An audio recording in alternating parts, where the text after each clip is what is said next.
Welcome on in to the final edition of the week here. Can't believe it's here already. The end of another week of Wager Talk Extra. I'm your host, Dan Alexander, alongside our great guests all week long, reminding you that no matter what you're cashing on, that money is all going to spend the same.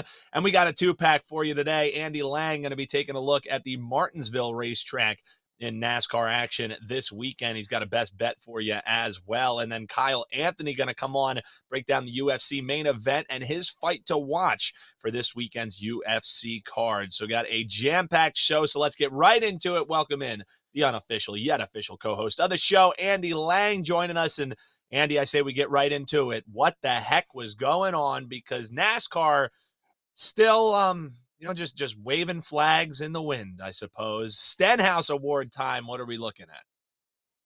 Well, there's really only two nominees that you can go with. One is Joey Logano, and how many people could run into Joey Logano and how many times he could spin. It was just one of those days. Mercifully, he finally got knocked out of the race before he got hit again. But yeah, poor Joey Logano. But the winner has to be NASCAR. As viewers, we don't ask a whole lot of NASCAR. Can you make sure we can watch the race? Can you make sure we understand the race, and can you make sure we know what a freaking caution is? NASCAR continuing to just shoot itself in the foot, making the product even more confusing. They just can't figure out what a caution is at Bristol at the dirt track. Someone would spin, no caution. Someone else would spin, it's a caution. It just kept happening all day, and then at the very end, we get the most lackluster finish because at the end, NASCAR couldn't help themselves. They had to throw a caution at the very end. And even then, it just ruined the, the finish because we didn't get the fight as they're crossing the finish line. It was just an epic NASCAR performance. Cannot figure what a caution is. It's like this was the first week that they implemented cautions. They've been doing this ever since the sport started. But for whatever reason, poor NASCAR just cannot figure out when or when not to throw the yellow flag. Definitely the winner of the Stenhouse Award.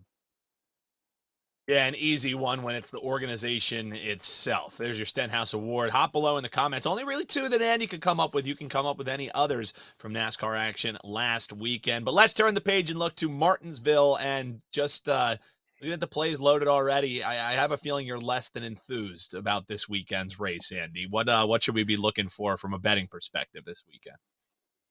I did not have any plays last week, and I was glad I didn't. The play that we talked about on the show would have ended up being a loser. And so we moved to Martinsville, and this is just an iconic track here for NASCAR. It's very small. We kind of call this a root and gouge type track. You got to get really, really deep on the inside into those turns to really make any passes. If you get caught on the outside on restarts, you're in big trouble. The inside line at this track is probably the most important track to have the inside line at. Very, very tough track to drive. It's a grueling race. It's very long. There's a lot of bumping and banging. It really does take a real skill set, and I would say it borders on an art form. Some of the best drivers who've mastered this track, it's just poetry in motion to watch them get around this track. It may not look like much to the casual fan, but it really does take an immense skill set. So, what are we looking for? I mean, we're looking for teams that can set up the best cars handling wise. We're looking for the drivers that have a lot of experience. We look for drivers that aren't going to get flustered with bumping and banging. And then you got to have a little bit of luck there at the end. Like we said, if we have a caution, under 20 laps and you're stuck on the outside, it could be really, really hard to get down to that inside lane. You're going to see a lot of teamwork. So you're going to see guys that if they're on the same team, will let their teammate kind of get into the inside lane. So you're going to see a lot more teamwork here at this track than other tracks. Let's go over the top five. And I wanted to do something a little bit different to kind of show something interesting that stands out here. So let's take a look at the top five drivers here. I'm going to list them here. These are the top five from last year from both races at Martinsville. So you got Ryan Blaney, Joey Logano, William Byron, Ross Chastain, and Chase Briscoe. Okay. Now I want to go back to 2020 because we want to try and look at a year where there weren't these next gen cars. And the top five in terms of average finish, Joey Logano, Ryan Blaney. So those two have been great.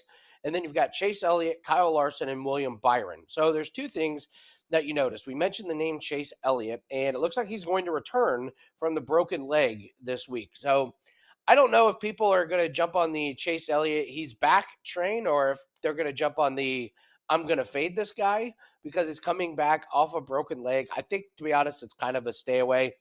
But the biggest thing between those top fives, no Toyotas. These are all Chevys and Fords. So when we're looking at these head-to-head matchups and we're looking at some of these top tens and top fives, we have no Toyotas that averaged a top five finish last year, and none of them over the last 3 years. So I would be hard pressed to pick an outright winner that's a Toyota. I would be hard pressed to pick a top five car that's a Toyota. So look at those Chevys and Fords. You can get some decent prices on the manufacturer to win. Maybe you just sprinkle a little bit on Chevy at plus money and maybe a little bit on Ford at plus money. Hope to take home a little bit of profit there. So that's what we're looking for with Martinsville. It's a long race, but very, very cool. I will not miss a second of this race, Dan. Great breakdown there, as teamwork going to be making the dream work at Martinsville Speedway. Before we get to your best bet, Andy, it's been flashing below us the entire time. A terrific deal going on over at your page, wt.buzz/AL. They can chop $100 off a 30-day all access using code PASS100. And what kind of stuff can they expect? Pretty much everything under the sun that you and your team is dropping over there. Yeah, I mean, we're number 2 overall in Wager Talk for profits for this year. Very proud of that. We're on a 5-1 run the last couple days. So let's just do a pass that'll get you all plays in all sports. Don't forget, NBA and NHL playoffs are here. This is where we tend to dominate and bring in a lot of units. Had a couple really nice cashes for the NBA play-ins. And we're doing well in MLB. We've discovered a little something with a strategy on same-game parlays. So you'll get all those, including 5% plays. We have our MMA plays. We're still number 1 this year for MMA profits. So it'll get everything, including 5% plays. So just use the promo code PASS100, get you $100 off a 30-day pass. Yeah, and if the 30-day pass isn't your thing, you can also, if it's your first time joining us here, we have a great deal going on using code TRYWT. So that pass 100, great, but if you're a little bit hesitant, you don't want to, maybe you're a commitment phobe, you need to test out Andy. Well, you can chop off 50% if it's your first time here on a daily or 3-day all-access pass. You grab that right around the weekend. It's plays between PFL, maybe see some lacrosse plays in there, darts plays, of course, with NBA playoffs coming up as well. Player props to eye there. So if it's your first time joining us, first daily or 3-day all access pass, you can chop 50% off at your favorite handicappers page. So why not use that on our man Andy Lang? And not done yet, he's also got a best bet for you, a free play here. Andy, what are we eyeing in NASCAR action? Well, I'm a big proponent of, if you're not running very hot in a sport, just take a little bit of time off. So we did not have any plays in NASCAR last week. I'm glad we didn't, because we would have lost that one. So I'm going to do a free play. I like this one, and we're just going to play it very, very small. And we're going to take Kevin Harvick to finish in the top 10. And this is at plus money. And the reason we're getting plus money is because this is kind of typically been a Kevin Harvick nemesis. He does not have very good track history at Martinsville. And you look at his finishes last year here at Martinsville. They raced here twice. He had to finish 14th, and then he finished 16th. That was late in the season. Kevin Harvick was not happy last year. He did not like the cars. He did not like the parts. He thought everything was very dangerous, and it really affected his driving. This is going to be his last year as a full-time racer, and he's racing with an edge. And I like what I'm seeing from Kevin Harvick. His team is dialed in, and we look at his finishes. So he finished 12th at the Daytona 500. That's a restrictor plate track, so I'm throwing that one out. Atlanta finished 33rd. That's a restrictor plate track, so I'm throwing that out. And then 13th at Coda. That is a road course. Look at his other finishes here. We got 5th at California, 9th at Las Vegas, 5th at Phoenix, 5th at Richmond, and 9th at the dirt track. This guy's ripping off top 10 finishes at these oval tracks when there's not, it's not a road course. and when it's not a restrictor plate race. I liked his attitude in the interviews. His body language, his demeanor just seems like he's a lot more happy this year and content. The results are there. And I think this is a great spot for him to kind of break that trend with some bad finishes at Martinsville. Let's roll the dice. Let's go against history. And let's take Kevin Harvick, based on his current form, at a wonderful price at just above plus money to finish inside the top 10 at Martinsville this week. Love the free plays. Love the plus money free plays from our man Andy Lang. Again, check out that TryWT promo code there. We're going to step aside. We got Andy's thoughts on the UFC event this weekend on yesterday's edition of Wager Talk Extra. We're going to step aside and get Kyle Anthony's right after this here on Wager Talk Extra. Welcome on back here to Wager Talk Extra. Time to bring on one of our favorites, fresh off a Miami trip, hoping that he was going to get Pereira home. Unfortunately, the KO said no, but looks like you got KO'd by the sun a little bit, my guy. Sun-kissed and ready to go here. I hope you're not on Wager Talk today, because the over-the-line shit that Prez is going to say to you with a fresh tan, I can only imagine. Kyle, how we doing, brother? Dude, I'm feeling good, man. I'm relaxed. Listen, I had the highs of the highs and the lows of the lows. Pereira, I was jumping around, excited, thought he was going to be throwing a couple more hooks. Hey, I don't say there's lucky shots in MMA, but man, Adesanya found that shot. Didn't get it home, but I feel pretty good about this weekend. Well, I was talking with our producer, Eric, before the show, and I was like, man, I got to get some sun. Like, I feel even worse now. Like, you look like a Greek god, and I look translucent. So what? So I need to get on the sun plan that my man Kyle Anthony is on. All right, all joking aside, man, you always like taking a look towards these main events. It's what everybody likes to know. Sounds smart with their buddies. It's Holloway, and it's Allen. How are you going to be breaking this one down? Yeah, so this fight here, you've got Max Holloway. He's minus 190. Money has come in on him. And you're looking at Allen here. He's plus 152. Now, the biggest thing I think you got to talk about when breaking this fight down is going to be the cardio. And that's something that really Max Holloway has weaponized over his career, and he's really been able to show durability as well, too. His last 7 fights, all of them have gone 5 full rounds, 5 full 25 minutes. And Max has done it with just striking from the outside, pace, cardio, volume. That's been his thing. And when you're looking at it on the other side here, you know, Arnold Allen is a talented guy, 19-1, has looked great, but he's the kind of guy that after that first round and a half, he definitely ticks down in output, cardio, all of those things. So sometimes that could make you kind of a little bit iffy about a certain guy, while Max can really push that pace for a solid 25 minutes. But if you're looking at competition level faced, it's also not even close at all when you're looking at this. I mean, Max Holloway has faced the who's who of the division. You know, Volkanovski 3 times, Dustin Poirier twice, Jose Aldo twice. All those guys are past champions. Brian Ortega, Yair Rodriguez, the interim champion, gonna fight Max Holloway. All of this. And you've got Max Holloway. He's 31 years old. He is no, like, you know, you would think this guy's 40. Very young still, very much in his prime. And when you're looking at the other side here, you know, Allen's on a big winning streak, 11-fight winning streak, has looked good, but definitely not the high caliber of fighters. And even when you're looking at the last 4 fights, which basically got Allen to this spot to fight Max Holloway, he fought Nick Lentz, total journeyman fighter, and even there, Nick had some success, but yes, Allen won. Then he fought Sadiq Youssef. Sadiq Youssef, a one-dimensional, non-setup punches, kind of punching power kind of guy, doesn't really do too much but look for the big shots, and that is not what Max Holloway does, but Allen able to get the 29-28 decision. Then you're looking even at Dan Hooker he fought. Dan Hooker had a terrible weight cut, looked horrible. Allen ended up getting that first-round knockout, not a surprise to anybody. And then most recently, he fought Calvin Kattar.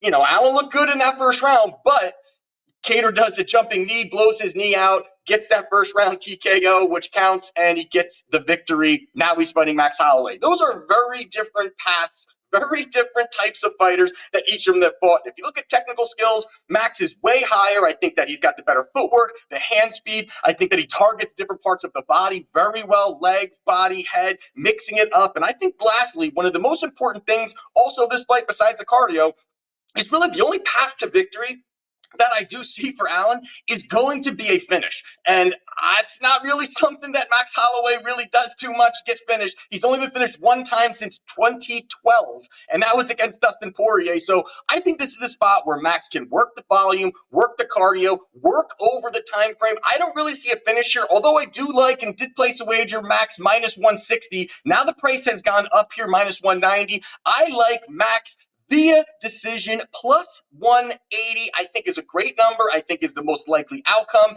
And the last 7 fights all went to a decision. Max 3-3. This is a step down in competition. I like Max here. Get the victory and a little sprinkle on the decision. Kyle Anthony back to calling his shot like Babe Ruth, saying not only will he win, he'll win by decision. Looking to get you some plus money. When we first started off, it was like 5 straight weeks. The Kyle was like plus 200, plus 300. So plus 180, hey, we'll take it. We're looking at Max Holloway with the decision in the main event. But that's not all you're excited about this weekend. You also have a fight to watch for the folks here. Kyle, who do you got and who do you like?